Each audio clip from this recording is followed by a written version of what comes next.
First of all, support us Blake to continue with more stories and novels. The incredible true story of Louis Zamperini, a tale of survival, resilience, and redemption. Louis Zamperini was born in 1917 to Italian immigrants in New York, but grew up in Torrance, California. As a child, Louis was wild and constantly getting into trouble, fighting, stealing, and running from the police. But everything changed when he discovered a talent for running. Encouraged by his older brother, he focused on track and quickly became one of the best high school runners in the country. By the age of 19, Louis qualified for the 1936 Berlin Olympics and competed in the 5,000-meter race. Although he didn't win, he caught the attention of Adolf Hitler, who asked to meet the young American after he ran the final lap in an astonishing 56 seconds. Louis had hopes for the 1940 Olympics, but World War II broke out, and everything changed. When the United States entered the war, Louis joined the Army Air Forces and became a bombardier on a B-24 bomber. In 1943, during a search mission over the Pacific Ocean, his plane crashed due to mechanical failure.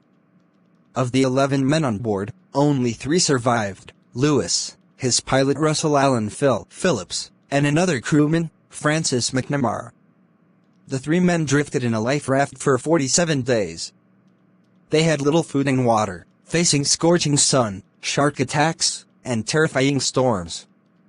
McNamara died after 33 days, and Louis and Phil were eventually picked up, not by rescuers, but by the Japanese Navy.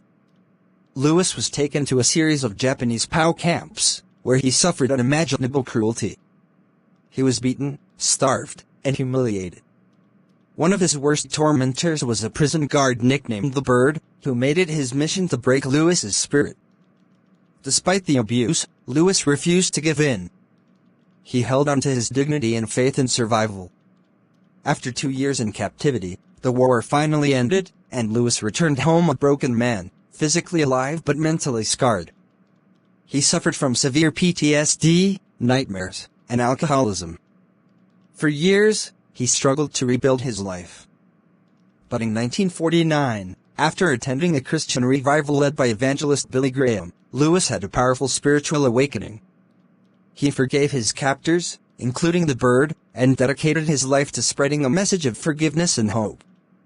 Louis eventually traveled to Japan to meet with former guards and express his forgiveness.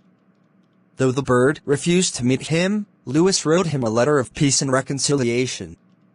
He went on to live a long and meaningful life, even carrying the Olympic torch in Japan near the site of one of his former camps. Louis Zamperini passed away in 2014 at the age of 97. If you have completed this viewing, you can subscribe to the channel and activate the bell button to receive everything new, and don't forget to support us Blake.